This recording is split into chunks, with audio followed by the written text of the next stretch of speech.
Welcome back, sir. Thank you. Thanks for the small tea break. So quickly, till others join, quickly somebody can like to have any questions on whatever we have detailed till now. Any questions are open.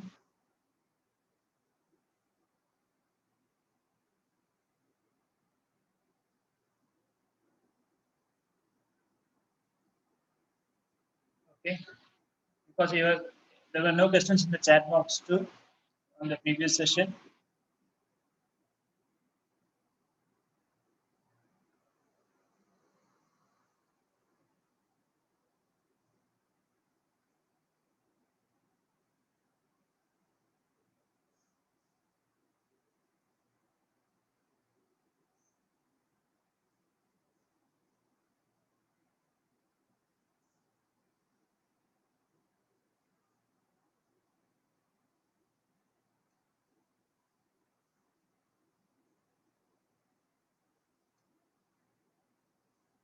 Which panel? Okay, we have few questions here now. Okay, which panel is suitable for Chennai or South India?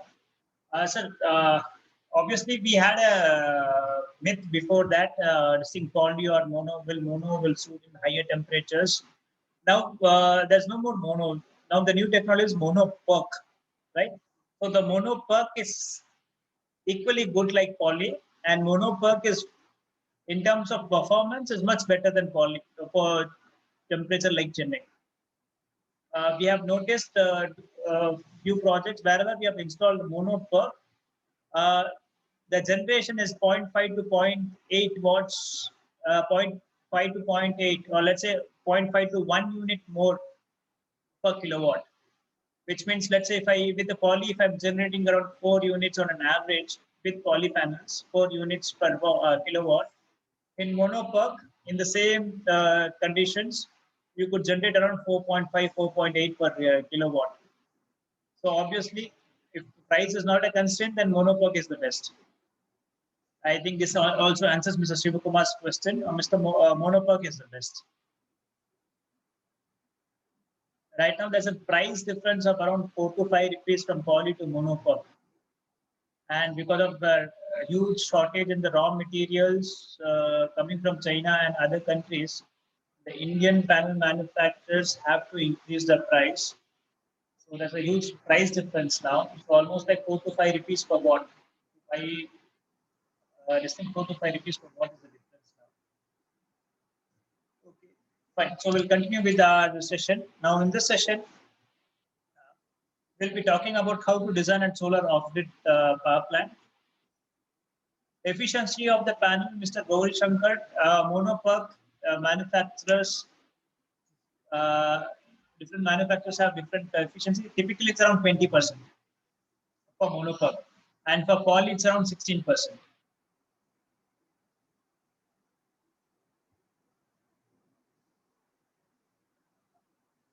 As we foresee, maybe after 2 years down the line or 1 year down the line, by default, we'll be having mono PERC only. There will be no poly panels in the higher category. Let's say you're talking about, if you see the technology right now poly is limited to 325, 330, 335 or maximum 350. If you want to go 380, 400 plus, by default, everything is coming in mono PERC only. There is no more poly in that category. If you're talking about 450 watt peak, it's mono PERC. If you're talking about 550 watt peak, it's mono PERC. Right, so it's no more poly. So maybe there's a transition time of 1 year, and by default, everything will be mono PERC.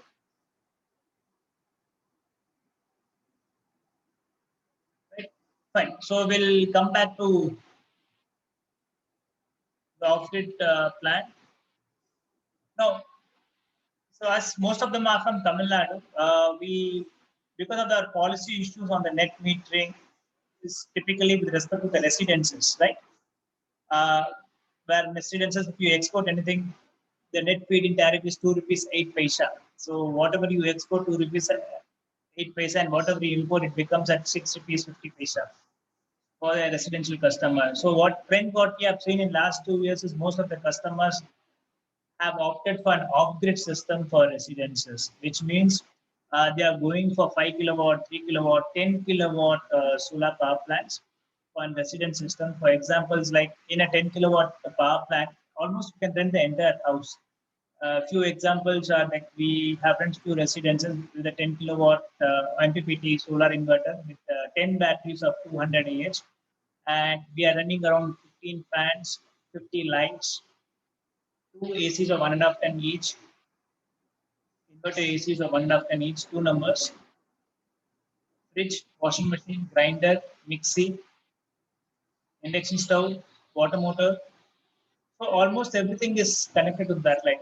That's so, which means a customer has a convenience of complete power backup, choice, variation of loads throughout the house, DVR, Wi-Fi, everything is connected to that. Your home automation, your PCs. Plus, he has a saving of whatever you use in the daytime, your fan, lights, AC. So typically, we can put a 10 kilowatt inverter and we can reduce the panels between 5 to 10 kilowatt based on the daytime load. So that would replace the generators or a bigger capacity inverters for such residences.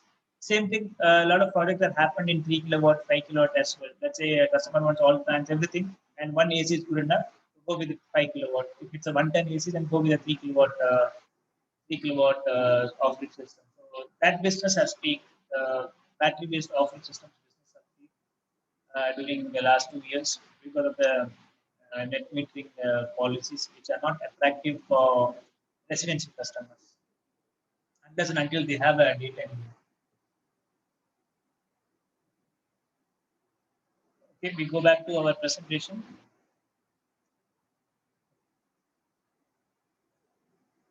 So we saw the benefits of solar PCU. So what are the features you have to look into a solar PCU when you buy a solar PCU from a manufacturer?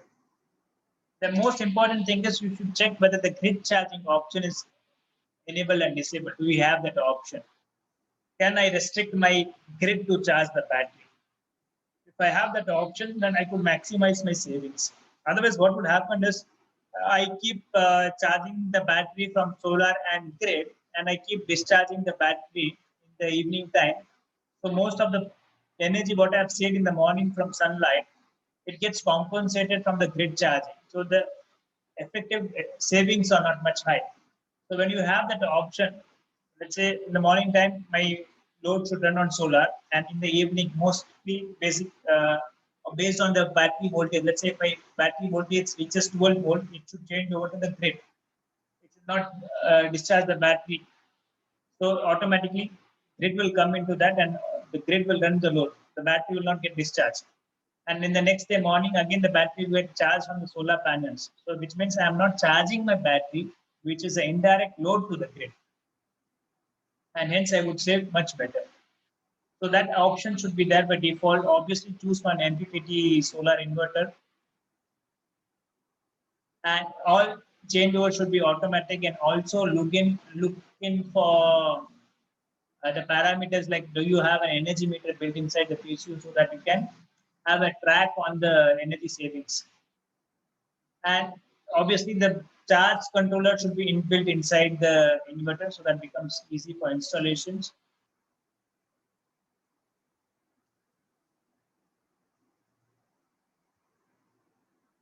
So never do this in a PSU installation. Never use underrated wires. Always provide appropriate MCBs at the input. So never place the PCU close to the wall. Keep some distance from back side, left and right side for proper ventilation. At least half a feet distance from the wall. Never keep the battery far from the PCU. The battery should be as much closer to the PCU so that you have lower transmission of DC loss. Never increase the battery wire length because it will affect the charging of the battery. To increase the wire beyond 2 meters, 3 meters, 10 meters, the battery charging cycle will be disturbed. And also, you'll have losses in the cable. And don't cover the PCU like or with the plastic bags or newspapers like what you do for your washing machines or sewing machine.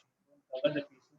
It should be in a proper ventilated place because you have forced cooling inside. You have a lot of exhaust fans based on the size of the rating, so it has to be properly ventilated. So off-grid systems are battery-based systems. It works independent whether grid power is available or not. So many sites where grid is completely not available. So there are off-grid systems where you can completely run a house or a container office or a remote places where it is not available. You can completely run with an off-grid system. So you have to appropriately design your solar panels. Like in the daytime, the solar panels take care of the daytime load. In the nighttime, the battery will discharge. So whatever power required to store in the battery for the nighttime, you have to add additional panels accordingly. So you have to size the system properly.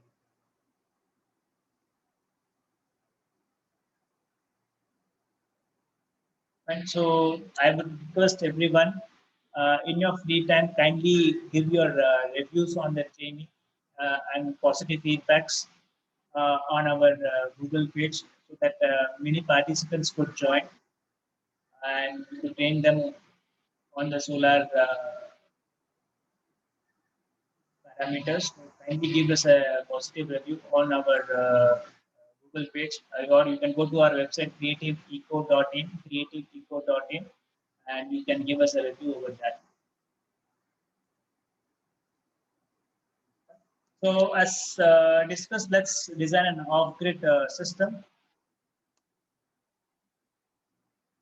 So we all know how efficient is an MPPT than a PWM. It's approximately maximum is 30%, average is 20%. So basics of solar system designing. So how do we design a solar system in an off-grid? So what things you should know is we should know your DC bus voltage of the inverter, charge controller, and the PV array. What are the DC ratings of this? What is the DC VOC of the solar panel, and the charge controller VOC, and the bus voltage of the inverter, which means what 24 volt system, 12 volt system, how many batteries I have to put. Right? So generally, inverter DC voltage is decided first. So the manufacturers give you 1 kVA 12 volt inverter or 1 kVA 24 volt solar inverter or 3 kVA 48 volt inverter. So these are the defaults available in the market. So let's say we choose a 3 kVA 48 volt system, right? So 48 volt means 12 volt, 4 batteries in series. So we have decided we have to go with 4 batteries or 8 batteries, multiples of 4. So let's say that's an MPPT solar inverter. So that MPPT solar inverter, the charge controller will have the charge controller VOC. What kind of rating you could take? For a VOC of 3 kV, it would be typically somewhere around 120 volt, 120 volt to 150 volt, which means I can connect my panels in series till 150 volt. Right? So let's say, for example, the simplest example, let's say, so I know it's an MPPT, so I can go with a 325 watt peak module. For 3 kilowatt, I need around 6 panels, 9 panels, right, to make it a 3 kilowatt. Kindly note here, it's a 3 kilowatt system, and my VOC is only 150 volt over here. So if I go with 9 panels, 9 into let's say the 325 watt peak VOC is around 40 volt. 45 volt is the VOC. So 45 volt is the VOC. If I put all this in series, 9 panels, it will come to around 400 volt, which my system is not allowing. My system is allowing only 150 volt VOC.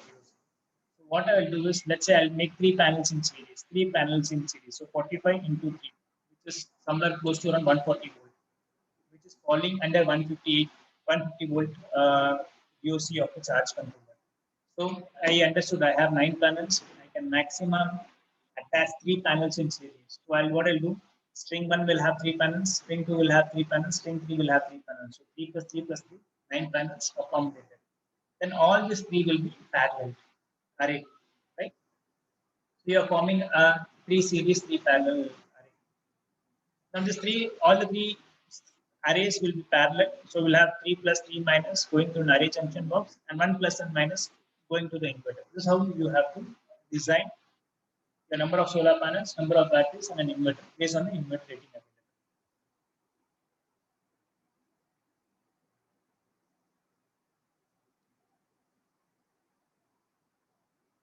Right. So some more basics on the sizing. So we all know what kind of wire or what is the size of the wire to be used from solar panels to the battery. From solar panels to the battery, typically based on the distance, we would recommend go with a 10 square mm or a 16 square mm from the solar panels to the battery based on the distance. If it's beyond 10 meters in length, we would always recommend that go with 16 square mm cable size from the panel to the solar inverter. And the charging current should not be more than 10% of the battery bank age capacity. Obviously, that the inverter will take care of the charging current. And when you using both grid charger and solar charging, make sure that the total charge current. Okay. So we have charge sharing also, which means let's say my battery requires 15 amps to charge. Okay, and I do a grid sharing with solar, which means let's say my solar is available at 10 ampere. So the balance current 5 amperes has to come from the grid. It should not be 10 amperes from solar and 15 amperes from the grid. So it becomes 25 amperes and it will deteriorate your battery performance. So the inverter should have a grid charger and solar charging sharing control. It should not exceed beyond the capacity. Let's say 150 battery, 15 amps is the charging current. So the grid charging should be automatic. Grid charging current sharing should be automatic, which the PSU should take care. Always remember to put a DC MCB before the termination of the inverter. So from the solar panels, put a DC double pole breaker before it enters into the inverter. So many installations, what we have seen, because the cost of this DC breakers would be somewhere around 500 to 1,000 rupees based on the rating. DC breakers are more economical now than before, or you can put a DCDB with SPD. That would cost you around 3,000 rupees, or a normal DC breaker. So there are two reasons. If any short circuit happens at the panel side or on the inverter side, the DC breaker will trip off. And other thing is, during the maintenance, it becomes easy to switch off the DC breaker instead of removing your MC4 connectors and joining it again. So the maintenance becomes easy. So always you suggest to go with the DC breaker. And if your inverter has a DC breaker, then you need to plan for that. Most of the inverters don't have in a smaller capacities. And always remember that your DC MCBs or DC double pole breakers are different from AC. So AC means single phase, it's around 240 volt, and the three phase is around 415 volt. Whereas in DC, the voltage varies. It could be 48 volt, 96 volt, 120 volt. Or if you're talking about an on-grid system, it could be around 500 volts, 600 volts, or 800 volts. So it's completely different. So choose the right breakers for the right application. Remember, your AC and DC applications are totally different. So while designing, also take out the inductive load, like if you want to run any motors, mixer, grinders. So based on that, check your press factor on your inverter. So most of the common questions what you ask, will my AC run on 3 kVA inverter? Will my AC run on a 5 kVA inverter? Or how many ACs will run on a 5 kVA inverter? So simple example, let's take an example of a 5 kVA solar PCU. 5 kVA solar PCU, 96 volt, 8 batteries in series, 5 kVA solar PCU. The manufacturer will give you the maximum AC current output, single phase. So let's say 5 kVA will have 20 ampere maximum current, right? 20 ampere maximum current. So when we talk about to a customer on will my AC run or not, what I'll do is I'll check the starting and running current of the AC. Right? And if it's an inverter AC, you can easily find out the running current of the AC. Starting current and running current of the inverter ACs are almost same. They don't have any surge.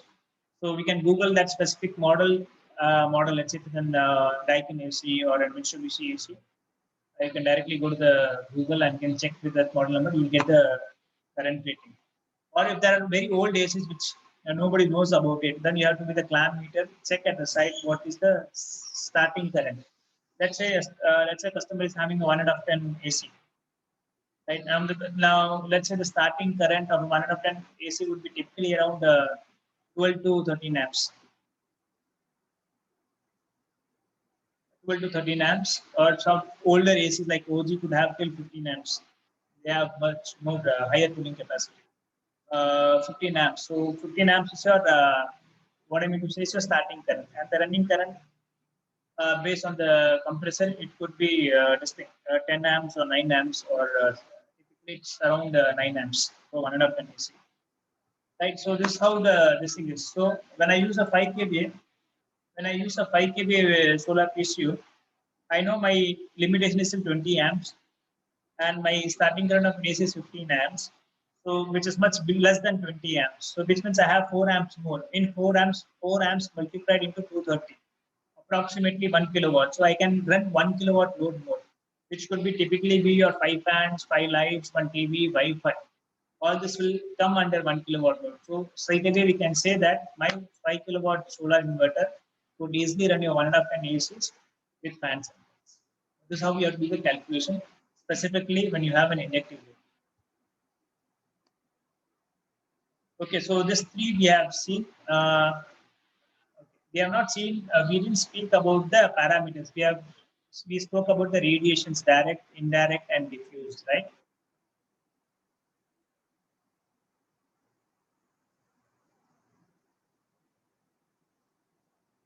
I hope I'm audible. Yes, right? Clear, right? Just can you type in the chat box and clear? Just type yes. My voice is clear, right? Okay. Thank you, Mr. Gaurishakar. Thank you.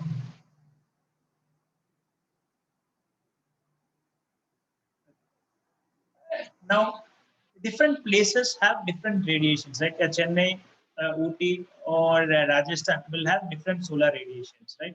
So the performance of the solar plant will differ. And we put a solar power plant to save on the energy cost.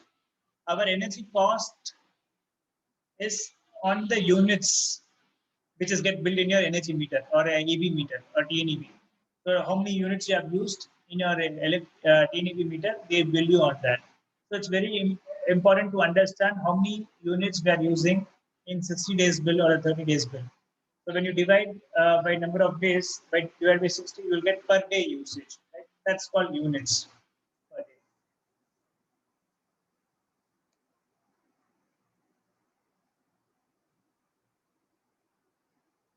So these are the three radiants what we have, GHI, DNI, and DHI. Direct, diffuse, and global horizontal irradiance, which is the reflected light from the surfaces. Now, let me ask you a simple question. How many units does per day a 10 kilowatt solar plant will generate in Tamil Nadu? How many units? Let's say a 10 kilowatt plant.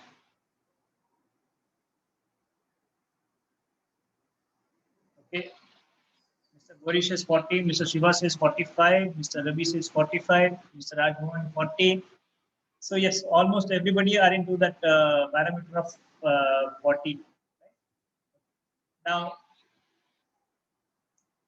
yes, so all these parameters are true based on the technology what we use. So we'll check in detail. How do you find what is right?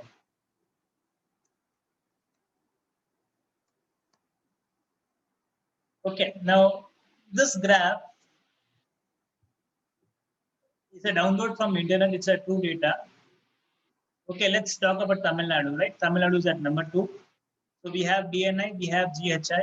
Okay, direct and gross. Gross is more important. Gross is the direct, diffused, and reflected light falling on a solar panel, which is 5.89.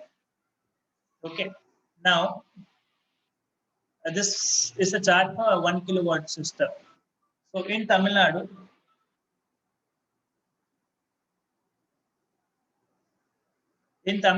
a grid type plant generates around 1,655 units per year. So when I divide 1,655 divided by 365, so it comes to how many units per day? Can anybody take out the calculator and do it quickly? 1,655 units per annum divided by 365 days. It is working out around 4.5 units per day. 4.5 units per day in on-grid power plant. If I have a 10 kilowatt, it will be around 45 units per day, like what Mr. Shivakumar has like 45 units per day. And if the same thing, if I used for an off-grid system, let's say MPPT, it becomes 1,200 units, 1213 units per annum. So 1213 divided by 365. So the efficiency comes down to 3.4 units or 3.3 units per day in an MPPT off-grid system. MPPT off-grid system, gives you an average of around, let's say, 3.5 units. Easy to remember, 3.5 units, and an on-grid system gives you around 4.5 units. So typically, we have a loss of 1 unit when you go with an off-grid system. So to choose an on-grid or an off-grid, there are pros and cons for both. Based on the application, based on the utility, based on the convenience, you can choose your plan. So these are the two important parameters. Now I know in Tamil Nadu, I get around 4.5 on on-grid and 3.5 on MPPT off-grid. So similarly, if I go, let's say if I go in, let's say West Bengal or some other states, Kerala, the radiations are different. The radiations are different. So we should know what is the average unit generated in that specific state, so that it becomes easy for our design. So remember this chart. So people from Tamil Nadu, remember 4.5 and 3.5. Okay, now energy required assessment of a household. Let's say we design an off-grid power plant for a household. Based on all the appliances, what they want to run on solar electricity. Right? We can run everything, but that becomes very expensive, right? So it's important to educate the client what is your daytime load, what are you going to use almost like all the day or at least 8 hours per day. So based on that, you take that load. People would say, I would like to run my mixie, I would like to run my grinder, I would like to run my induction stove, microwave. No, we can run everything. But what happens? What is the time duration of a mixie in a house? 10 minutes, maximum 10 minutes in a day, or maximum 10 minutes or 20 minutes in a week. 2 times, 3 times you use a mixie in a this thing in a week when you make chutneys or other juices. Not beyond. Even microwave, 10, 30 seconds, 2 minutes, not more than that. If you do 5 times, it's only 10 minutes, not even more than 20 minutes you're using a microwave. So don't design for such application unless until you don't have grid at all. If you don't have grid at all, yes, all these parameters to be taken. When we talk about cost economics and when we talk about savings, take the maximum load or maximum utilized load. That would be your fridge, fan, lights, TV, Wi-Fi, CCTVs, your running ACs in the daytime. This will be your maximum load which is used.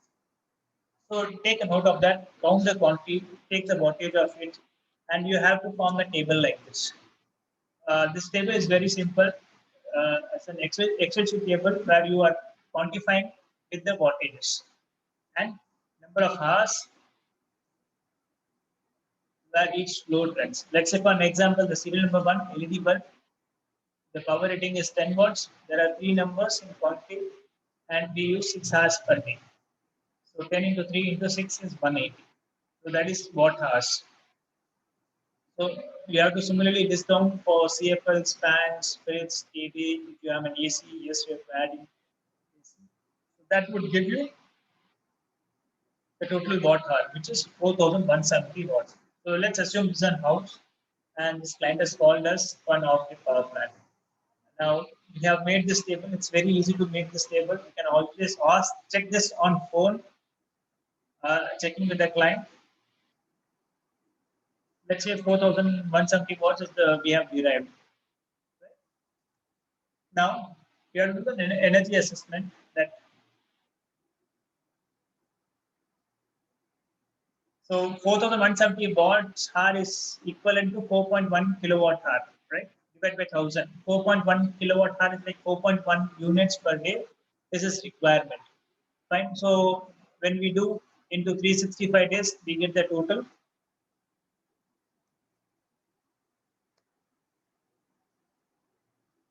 Right? So multiply that 4.1 units into 365 days. Now, let's say this house is in Delhi. So in Delhi, the radiation in Chennai and in Delhi would be different. From location to location, it will be very different. Like it might be so different from Coimbatore to Chennai, but obviously from Chennai to Delhi, it will be a different climatic condition. In Delhi, we have more winters. Right? So we have to go back to that GHI chart where all the radians for on-grid and off-grid and on-grid, the number of average units are given. For in Chennai, it's 4.5 and 3.5. Right? So in Delhi, it will be different. So if in Delhi, if you see, it's only 894 for a PWM PSU. PWM off-grid PSU, it's only 894. So therefore, what we do is to generate that 1,52,000 watt hours, we need 1,000 some. We have to divide this number by 894, and we'll be getting around 1.7 kilowatt peak. 1.7 kilowatt peak. Right? So you get this number 1.7 kilowatt peak, which means I have to install 1,700 watts solar panels to run this load on solar. Fine. So things are clear till this. Any questions on this till now?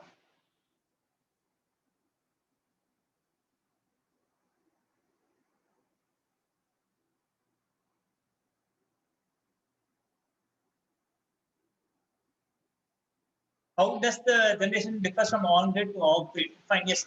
So with respect to the technology itself, your on-grid inverters have an efficiency of 97 plus 98, 97% is the efficiency of an on-grid inverter. And the efficiency of an MPPT off-grid inverter is only 85%. And PWM is around 70% in terms of efficiency. So we almost lose around 1 unit during the conversion itself. So you have charging of battery, discharging of the battery, there's a loss over there, right? Whereas in on-grid, straight away, whatever you get, you convert that, no storage, no conversion. DC is getting converted to AC directly. Whereas in off-grid, you're converting DC to DC, store in the battery, then you're converting DC to AC again. So two conversions are happening. And on technology itself, it's a different thing. The efficiencies are different. That's the reason we lose 1 unit between these two technologies.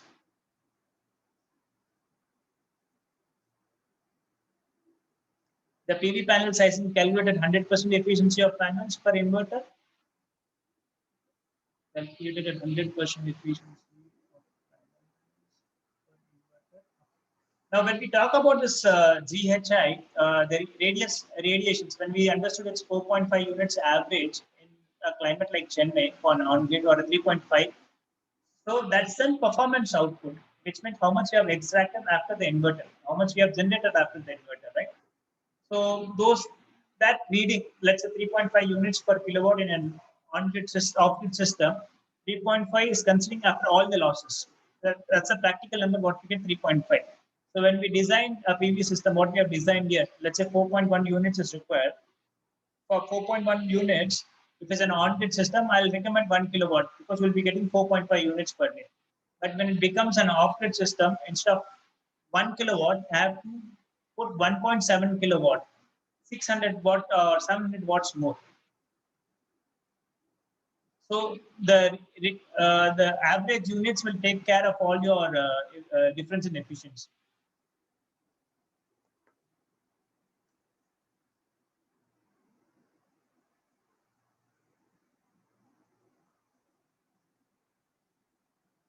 For generating 4.5, that's a question from Mr. Gauri Shankar. For generating 4.5 units per day, you said, or as per calculations, arrive at 1.7 kilowatt. It is for off-grid. Yes, this is for off-grid, and the location is in Delhi because we have taken around 894 units, annual units are. I'll go back to the table so that, see, I'm talking about this table. Let's say Tamil Nadu, and off-grid MPPT generates around 1,200 units per year, per kilowatt, 1,200 per year per kilowatt, right? When I go to Delhi, it is less, it is 893, or let's say 900, or let's say Delhi is near Haryana, let's say I go to Haryana, it's around 1,100, right? So it's 100 units less than Chennai. So this fact is, this table is more important. Or if you are a solar integrator, based on your experience, you will be knowing what is the average generation happening at your place. It could be Madurai, Coimbatore, Kanyakumari, Madurai, Trichy. So we'll get into that. Fine. Okay.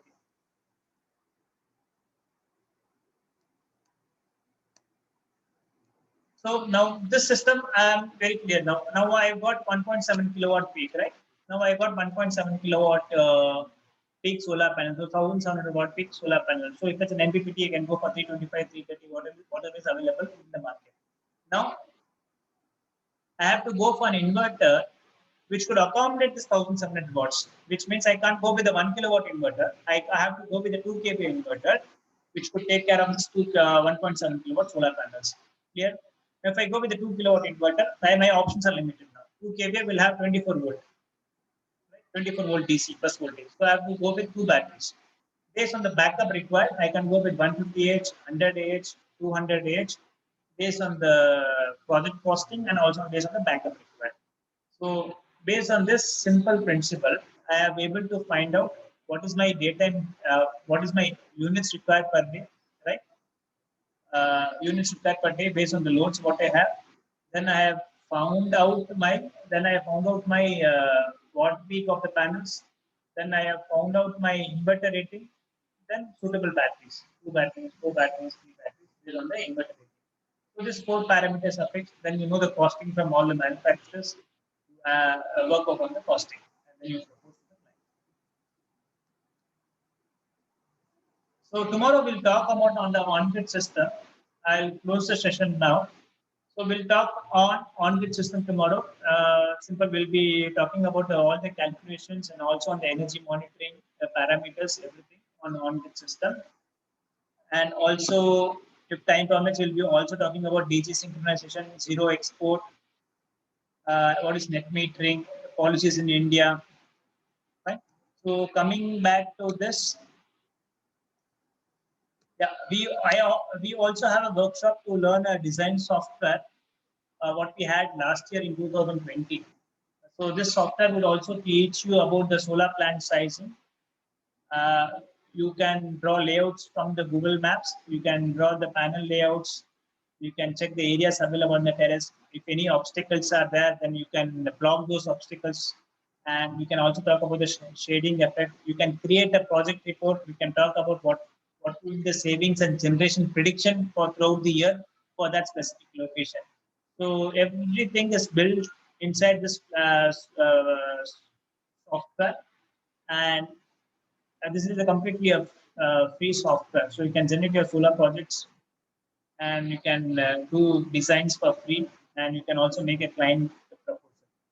So are you interested in this workshop? Can you give me an S in the chat box?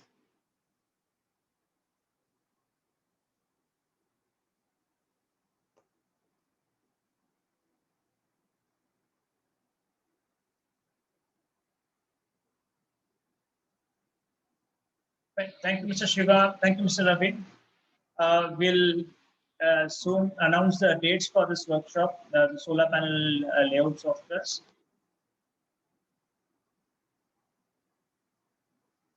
Fine. And now we'll open to the questions. If any questions, you can unmute and talk, or you can write it on the chat box. We'll take 2 to 3 questions in next 1 minute time, and then we'll close the session, and we'll meet you tomorrow at 3:30. And I thank all the participants who have joined us. And thank you for your time, and thank you for the registering for this workshop. And if you have any questions, you can WhatsApp me at 875 447 217. This is my WhatsApp number, 875 447 217. If you have any specific questions, you can WhatsApp me or write in the chat box. So I would try to answer today or in tomorrow's session.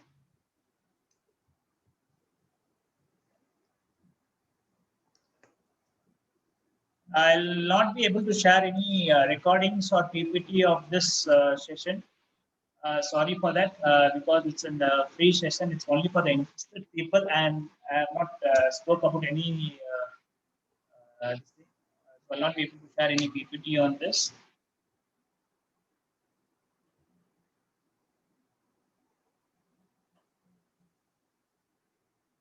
So tomorrow, okay, Mr. Sandeepan Das has asked. Okay, Mr. Sandeepan Das, you are from which state of Tamil Nadu? Which state of India? I'm from Karnataka. I work in USolar Clean Energy Solution. Okay, okay. Point noted, sir. I will check on this. Yes. Sure. Thank you so much.